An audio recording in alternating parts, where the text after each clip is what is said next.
dépasser la femme, c'est le néant. On dit, après l'homme, c'est la femme. Mais après la femme, il y a quoi? Il n'y a rien. Hein?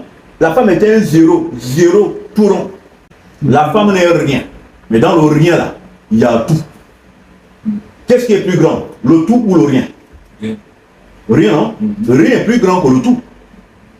Le tout est dénombrable, mais le rien, on ne peut pas dénombrer le rien. On ne peut pas compter le rien. Le rien est infini. Mais le tout est dénombrable. On peut compter le tout. Oui, on a fait le tout. Vous avez tout fait? Oui, on a tout fait. Maintenant, est-ce que vous n'avez rien fait? Non, on n'a rien fait.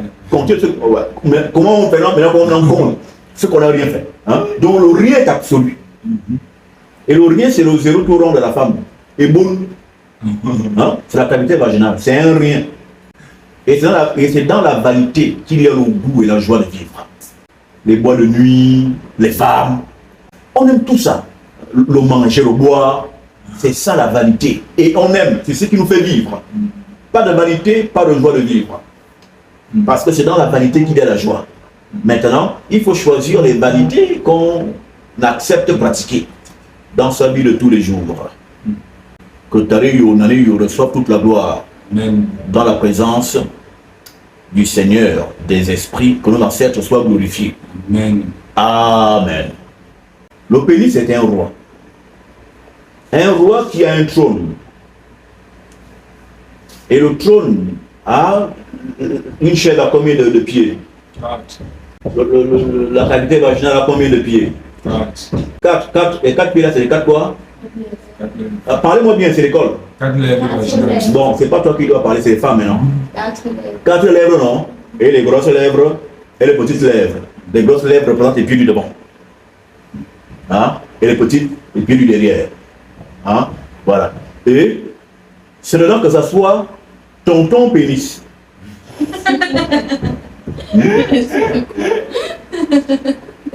Oui, il s'assoit sur son trône pour exercer la gloire de Dieu.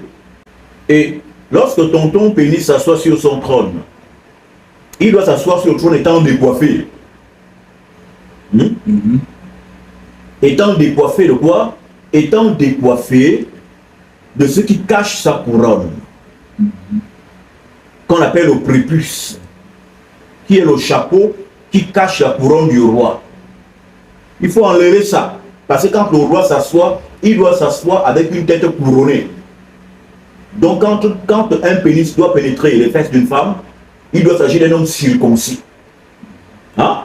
C'est pourquoi les négresses qui vont commettre des débats sexuels avec les races non pures et non circoncis sont des personnes en toute normalité, dans l'ancestralité, qu'on fouettait très dur et qu'on éjectait de la communauté. Parce que, ayant été commettre des actes abominables avec des races de gens impurs et non consacrés. Donc, quand un homme va avec une femme, il doit déjà avoir été couronné roi par la circoncision qui laisse immerger et émerger la tête couronnée du roi qu'on appelle la couronne du phallus. Et parce que justement le pénis est un roi, qui a ce qu'on appelle le chapeau là, le chapeau du pénis. Vous voyez un peu de quoi on parle ou pas? D'accord. Cette tête couronnée là, c'est le roi. Voilà. Et le vagin est son trône. Il ne doit jamais quitter le trône d'ailleurs. Et Dieu le Père est assis sur son trône. Depuis qu'Allah, depuis toujours, il n'a jamais été délogé de cet endroit. Avez-vous entendu un jour dire que Dieu s'est levé du trône et qu'il est parti faire un tour? Hein? Ah, il ne quitte jamais le trône. Donc Dieu est sexuel jusqu'à. Il a de l'endurance. Dieu le Père est endurant. Depuis qu'il nous a tous créés, il est toujours assis sur le trône. Parlez fort. Vous imaginez que Dieu est assis sur une chaise, comme ça assis là. Qui a été le menuisier qui a fabriqué la chaise de Dieu? Hein? Quel est ce menuisier au ciel qui s'est permis de fabriquer une chaise qui peut contenir la masse de Dieu? Qui peut fabriquer un trône à Dieu dans Zamatoana, il s'assoit à Yarbana, il s'adosse comme ça, là. Ils ont dit que Dieu est assis et le trône ne vacille pas, ne bouge pas. Il est toujours assis dessus. Parce que le trône est plus grand que Dieu. Parce que le trône est plus grand que le roi. Mais si on retire le trône à un roi, mais il n'est plus roi. Hein? Quand on investit le président, c'est dans un trône. Parce que les pays sont des femmes. Le pays est une femme. Que le président couille. Oui. À Zamanin, le président couille le pays et les enfants que le président fait avec le pays, ce sont les citoyens. Et donc, le trône est plus grand que le président. Et le trône a existé avant le président. Donc, le trône de Dieu existe avant Dieu. Maintenant, il s'agit de quel Dieu là? C'est quoi ce Dieu qui a quelque chose qui a existé avant lui? Mais ce Dieu qui a quelque chose qui est avant lui n'est rien d'autre que Dieu la mère. Hein? Le chaos, c'est Dieu la mère. C'est cette dimension de conscience qui est la dimension la plus élevée, la plus aboutie. C'est elle qui a fondé, qui a manifesté l'apparition de Dieu le Père. Dieu la mère. C'est pourquoi la femme, elle est tout. Je dis notre femme, vous n'êtes pas qu'une paire de seins, un vagin rouge, des grosses paires de fesses. Vous êtes plus que ça. Vous êtes la divinité absolue. Lorsque les femmes noires comprendront ça, on sera sauvé. Car le salut de l'homme noir est entre les cuisses de la femme noire. Entre les cuisses. Le salut que vous nous apportez n'est nulle part ailleurs sur vous que dans le vagin. Donc, le salut que la femme noire apporte à l'homme noir, ce n'est pas que vous êtes belle, mais non, ce n'est qu'une affaire de fesses. Ça, c'est le jour-là. Parce que le crime aussi qu'il va plonger dans la perdition aujourd'hui n'est qu'un crime sexuel.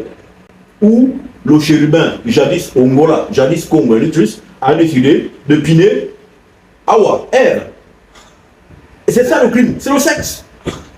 Avant le temps. Comme c'est par le sexe que le crime est venu, c'est aussi par le sexe que la réparation s'installe. Vous nous sauverez par le sexe. Et le diable, sachant ça, alors il pervertit la nature sexuelle de la femme noire. En lui faisant venir, bon, quelqu'un, voilà, un objet sexuel. C'est-à-dire que moi, j'ai chaud dans le caleçon, je te vois, je te dis, écoute, donne-moi un coup. Alors que non, ça se passe comme ça.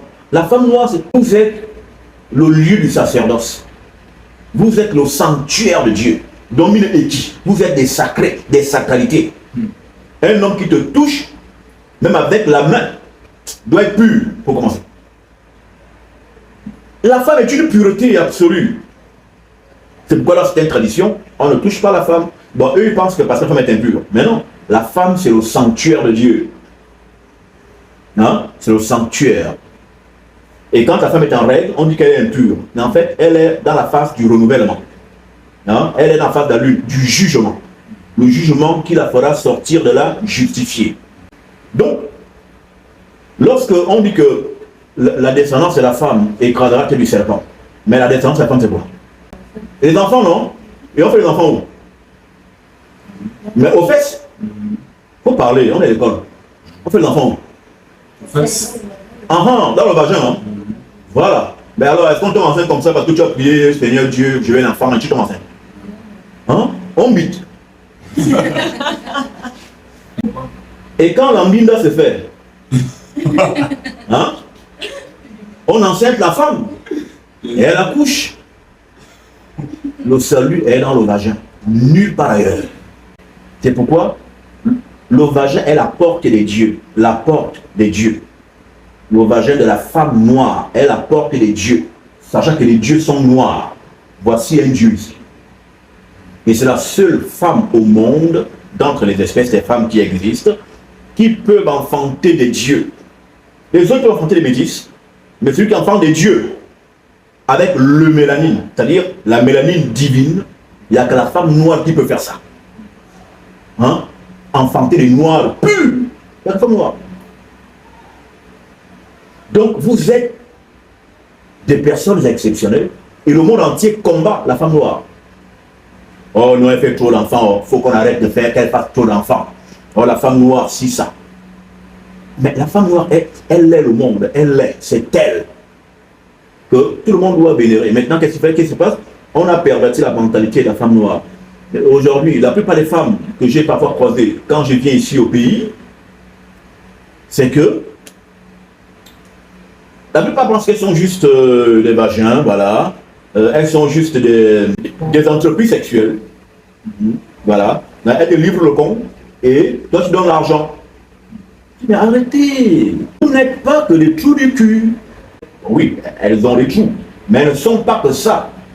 La femme, elle est l'abîme, elle est la tombe, elle est au lieu de la résurrection. Est-ce qu'on ressuscite en plein air?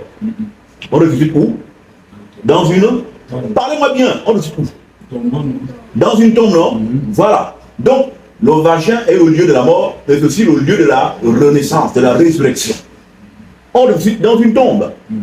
Et quand tu fais l'amour à ta femme, quand tu as joui, tu tombes, n'est-ce pas? Maintenant, l'enfant, quand tu vois ça, c'est ta résurrection. Hein? Tu as fait l'amour à ta femme, tu as joui, et tu es tombé. Et tu es ressuscité en elle, avec l'enfant qui est né. Voici ta résurrection. Hein? Ce niveau de connaissance, c'est un peu plus clair même. ce niveau de connaissance n'est réservé qu'aux initiés de la race bantou, et aucun édomite n'aura ce niveau de conscience. Aucun édomite n'aura cette connaissance. On ne part pas à l'école de théologie pour apprendre ce que j'ai là. C'est un dépôt ésotérique ancestral. On le communique. Non? En un mot, c'est la sorcellerie divine.